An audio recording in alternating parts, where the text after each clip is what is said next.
Тарых барактары. Эмнеге ноокат? Байыркылардын бизге жазып кеткен ноодогу каты. Ал кандай кат? Эмне болгон кат деп турсаңыздар керек. Бул аскада ак мармар таштан тик кесилген ноо турат. Ноо деген түтүк суу жүрүүчү нерсени билдирет. А бул жерде ноо азыркы тил менен айтканда телескопту билдирген. Жалпы узундугу 2,5 километр, туурасы 9-10 метр, бийиктиги болсо 45-50 метрге жетет. Анын ичинде эле асканын бооруна калтырылган аалам сырлары тартылган сүрөттөр. Илгеркилердин айтымында мурда жашап өткөн цивилизациядагы адамдардын бизге калтырган астрономия илими жөнүндөгү кат.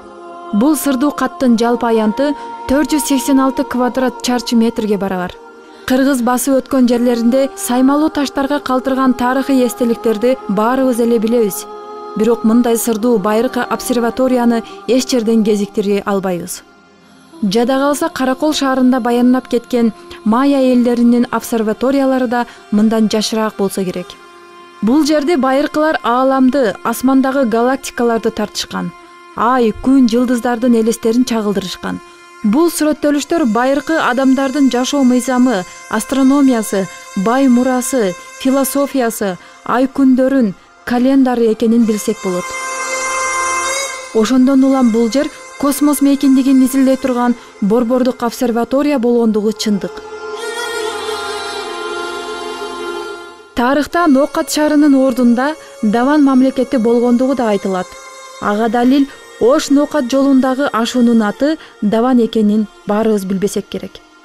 Дагы бир тарыхый булактарга карасак, Ноокатта эбегейсиз чоң чыны заводу болгондугу жана эң жогорку деңгээлдеги зергерчилик өнөрү өнүккөндүгүн тарыхый табылгалар далилдеп турат. Алардын бири Жакут булбул сырга же алтын короз тажысы. Дал ушундай алтын короз тажыны Египеттик фараондордун мумиялары менен кошо табылган.